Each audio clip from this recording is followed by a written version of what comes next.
Hi, my name is Dana Johnson, and I'm here today to talk with you about how to get stuck food off of a pan.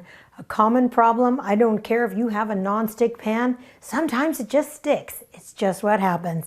So, well, like this for example, I did cook some chicken earlier, and you can see right here, this isn't going to come off very easily. My preferred method is, of course, to take some soap, put it on here with some hot water, soak it overnight, soak it for 2 days. Oh, yeah. Loosen it up. And actually though, that is my preferred method. But if I need to use the pan right away and I need to get it off,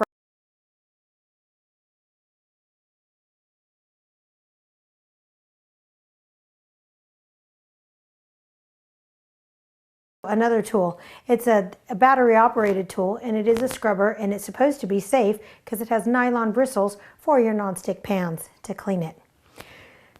This here also is a dual-sided sponge. This side is the softer side. This side has a more abrasive side. You can go ahead and slowly work on your stuck-on food with this side as well. This is known as a stainless steel pad. This is steel wool, and it will also help remove some of those stubborn stuck-on food items that are on your pots and pans. So, good luck with it all. Again, myself, I should probably learn my lesson and cook more on foil and eliminate a lot of this extra work. And if you're interested in some tasty recipes like this chicken one that was in here, please see me at danasfamilykitchen.com.